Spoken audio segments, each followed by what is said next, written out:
ابن سعد روایت کرتے ہیں عاصم بن عمر بن قتادہ جب زید شہید ہونے لگے، ان کے قتل سے پہلے جب ان کو ذبح کر رہے تھے تو ذبح کرنے سے پہلے مشرکین مکہ نے پوچھا زید کیا پسند کرتے ہو کہ آج تم اپنے بچوں کے ساتھ بیٹھے ہوتے اور تمہاری جگہ ہماری تلواروں کی زد میں محمد ہوتے؟ حضرت زید نے کہا واللہ واللہ ما احب ان محمدن یشاک فی مکانہ شوکت توزیہ، تم تو تلوار کی بات کرتے ہو، میں خدا کی قسم گوارا نہیں کرتا کہ میرے محمد اور میرے سوہنے ڈھولن جہاں بھی بیٹھے ہوں انہیں کانٹا بھی چبھ جائے اور میں ان کی جگہ بچ جاؤں، میں لاکھ جانیں قربان کر دوں۔ اس پر مشرکین مکہ نے کہا قال، اور ابو سفیان نے آواز بلند کی، اس وقت صحابی نہیں ہوئے تھے، کہا ما رأیت من الناس احدا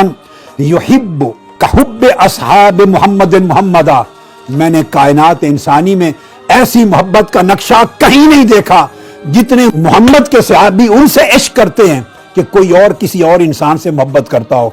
یہ وہ عشق ہے جو لامحدود محبت کی آخری حد ہے۔ یہ حضرت زید کا، یہی عالم حضرت خبیب انصاری کا تھا۔ جب وہ شہید ہونے لگے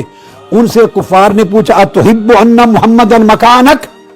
کیا تمہیں چاہتے ہو کہ تم بچ جاتے اور آپ کی جگہ محمد ہوتے؟ وہ کہتے خدا کی قسم ایک ہی جملہ، میں تو ان کے جسم میں کانٹے کی چبھن گوارا نہیں کرتا، میری لاکھوں گردنیں ہماری قربان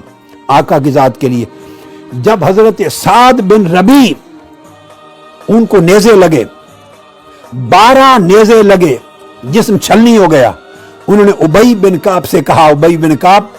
میرے آقا کی بارگاہ میں میرا پیغام پہنچا دیں۔ اس کو امام مالک نے موطا میں روایت کی اور ابن سعد نے طبقات کے، پہنچا دے یا رسول اللہ میرا سلام آپ کی بارگاہ میں، اطلاع کر دیں آقا اس وقت میرے جسم پر 12 نیزوں نے چھلنی کر دیا ہے، 12 نیزوں نے، مگر میری جان آپ پر قربان ہے، اور میرے قبیلے کو پیغام پہنچا دیں کہ اے میرے قبیلے والوں اگر میرے آقا کو کچھ ہو گیا اور تم میں سے ایک شخص بھی زندہ رہ گیا تو قیامت کے دن تمہاری خیر نہیں ہوگی۔ یہ ہے لامحدود محبت کا عالم۔ اور جب سیدنا صدیق اکبر کو قبول اسلام کے بعد سین کعبہ میں لوگوں نے مار مار کے شدید زخمی کر دیا، خون آلود کر دیا، بے ہوش ہو کے گر گئے، امام ابو یعلا روایت کرتے ہیں اور امام حاکم جب ہوش میں آئے تو انہوں نے پھر آقا کا پوچھا میرے آقا کا حال کیا ہے؟ لوگوں نے پوچھا یہ کیسا شخص ہے، کیا ہے؟ تو میں لفظ بتانا چاہتا ہوں امام ابو یعلا کے۔ لوگوں نے کہا من ھذا، یہ ہے کون؟ ابو بکر صدیق کی طرف اشارہ، کون؟ ان کا قالو ھذا ابن ابی قحافۃ المجنون، یہ ابو قحافہ کا بیٹا ہے اور پاگل ہو گیا ہے محمد کے عشق میں۔ تو دراصل ایمان کا تو تقاضا تب پورا ہوتا ہے حضور سے عشق ہو، محبت ہو، مطابعت ہو، فنائیت ہو، اور اتنی فنائیت ہو کہ آدمی اپنی عقل اور فکر کو ختم کر دے اور لوگ پاگل کہیں،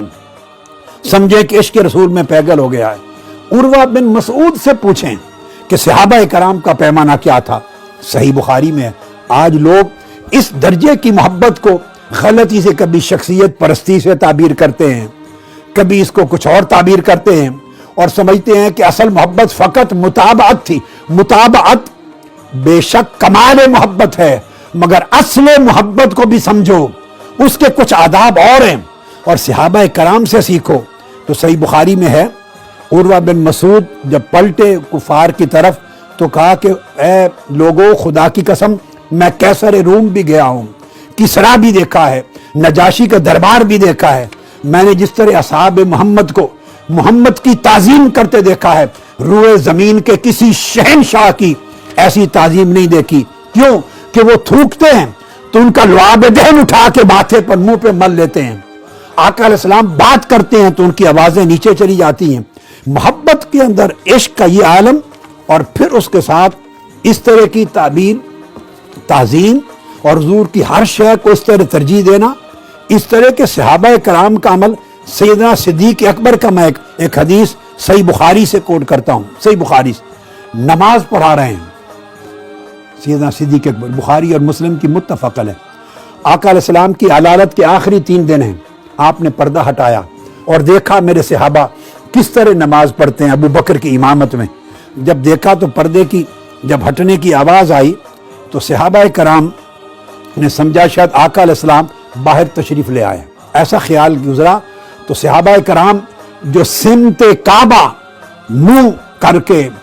اور مقام سجود پر نگاہیں گاڑ کر کھڑے تھے، انہیں کعبہ کی سمت بھول گئی، انہیں مکان سجود بھول گیا، اور صحابہ کرام نے مسجد نبوی میں اپنا چہرہ کعبہ سے پھیر کر کعبے کی طرف کر دیا، چہرہ مصطفیٰ تکنے لگ گئے اور کہتے ہیں واللہ فہممنا ان نفتاتنا من الفرح برؤیت النبی، خدا کی قسم ہم نے ٹھان لیا تھا حضور کے چہرے کو تک کر اتنی لذت و فرحت ملی کہ ہم نے ارادہ کر لیا اب نماز توڑ دیں، آج توڑ دیں، اس لیے کہ کسی نے کہا نمازیں جو قضا ہوں پھر ادا ہوں، نگاہوں کی قضائیں کب ادا ہوں۔ محبت کا یہ معیار صحابہ کرام نے دیا، اور سیدنا صدیق اکبر نے فیل کیا کہ آقا باہر آ گئے، آپ نے مصلی چھوڑ دیا، ظن ان النبی خارج الی الصلاۃ، پیچھے ہٹے، آقا علیہ السلام نے پردہ ڈال کر فرمایا نمازیں مکمل کر لو، نہیں فرمایا کہ تمہاری نمازیں ٹوٹ گئیں اعادہ کر لو، دوبارہ پڑھ لو، نہیں فرمایا مکمل کر لو۔ یعنی حضور کے دیدار میں فنا ہو گئے، کعبے سے چہرے پھر گئے، حضور کو تکتے رہے، پھر بھی کسی کی نماز نہ ٹوٹی۔ یہ ہے لا محدود محبت اور غیر مشروط وفاداری۔ اور آخری چیز یہاں پر سیدنا علی اور مرتضیٰ کی ایک واقعہ کوٹ کر دیتا ہوں۔ حدیث پاک میں اسماء بنت میس نے روایت کیا، طبرانی، طحاوی سمیت بہت سے ائمہ نے روایت کیا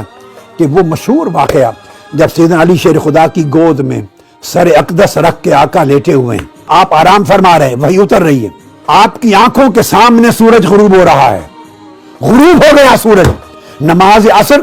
تاجدار کائنات نے پڑھ لی تھی صلی اللہ علیہ وسلم، مولا علی اور مرتضیٰ کی رہتی تھی، آپ نے سورج کو غروب ہونے دیا، عصر قضا ہو گئی، مگر حضور کے آرام میں خلل گوارا نہیں کیا، بیٹھے رہے۔ جب اٹھے اور مغرب کا وقت ہو گیا، آقا علیہ السلام نے اٹھ کر پہلی بات پوچھی، علی عصر پڑھ لی تھی؟ عرض کیا نہیں یا رسول اللہ، آپ کے آرام کے خلل کے لیے نہیں پڑھی۔ آقا علیہ السلام نے دعا کی اور عرض کیا باری تعالیٰ ان علی کان فی طاعتک و طاعت رسولک فردد علی الشمس وقالت اسماء فرأیتها غاربت ورأیتها طالعت بعد ما غاربت۔ باری تعالیٰ علی تیری اطاعت میں اور تیرے محبوب کی اطاعت میں مصروف تھا، نماز عصر جا رہی ہے اور فرمایا تیری اطاعت میں مصروف تھا، اور میرے آرام کو خلل نہیں آنے دیا، سورج کو لوٹا دے۔ صحابیات اور صحابہ کہتے ہیں ہم نے سورج کو ڈوبتے دیکھا تھا، مگر ڈوبے ہوئے سورج کو پلٹتا ہوا دیکھا اور پھر نماز عصر ادا کی۔ یعنی صحابہ کرام کا معیار یہ تھا کہ آقا علیہ السلام کی راحت جان، آپ کی محبت اور آپ کی مطابقت جس میں آپ خوش ہوں، وہ دین کل ہے، وہی دین کل ہے۔